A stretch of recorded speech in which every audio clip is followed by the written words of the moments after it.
আপনার মাথার উপরে একটা ফুট ওভার ব্রিজ, এটা ব্যবহার না করে এই যে যানজটের মধ্যে ফোনে কথা বলতেছেন, এটা কি ঠিক? দ্রুত সময় তো এজন্য আর কি একটু ব্যস্ত আছে এজন্য। First of all foot over ব্রিজে উঠতে কষ্ট লাগে, এটা অস্বীকার করার উপায় নেই, অনেক উঁচু। আর আরেকটা ব্যাপার হলো যে ফুট ওভার ব্রিজ যেটা বানানো হয়েছে ওইখানে অনেক অনেক পিচ্ছিলতা আছে, ময়লা।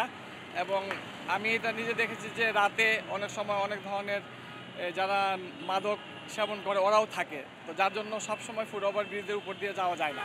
তবে হ্যাঁ, এটা ঠিক যে আমাদের নিরাপত্তার জন্য, রাস্তাঘাটের শৃঙ্খলা আনার জন্য ফুট ওভার ব্রিজ ব্যবহার করা উচিত। ফুট ওভার ব্রিজ তো ব্যবহার করি, এটা তারা ছিল বিধায় আসছে।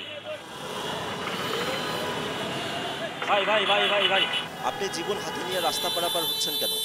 আসলে খুব তাড়াহুড়োর মধ্যে ছিলাম তো ভাইয়া, অফিস থেকে বেরোয় তাড়াহুড়োতে লাঞ্চ আওয়ারের সময় এখন, এই জন্য চলে যাচ্ছিলাম। আর সচরাচর এটা ভুল হয়ে যায়, মিস্টেক হয়ে যায়, এটা সবারই, আমার শুধু একার না, আমাদের অ্যাকচুয়ালি এই ভুলটা প্রতিনিয়তই হচ্ছে।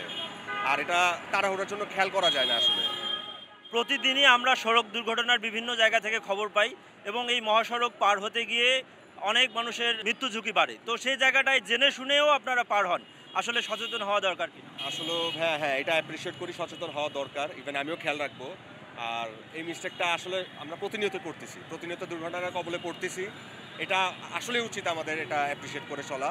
ইনশাল্লাহ খেয়াল রাখবো এরপর থেকে আমি। আমার ঠিক পিছনে একটি ফুট ওভার ব্রিজ।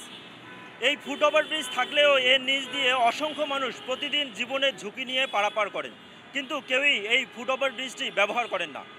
শুধু এটি নয়, রাজধানীর বেশিরভাগ ফুট ওভারের চিত্রই এটি।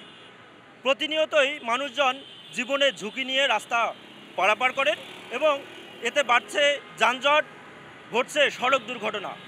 আমাদের সচেতনতার বড় অভাব রয়েই গেছে। Khurshid Alam, DBC news, Bangla motor.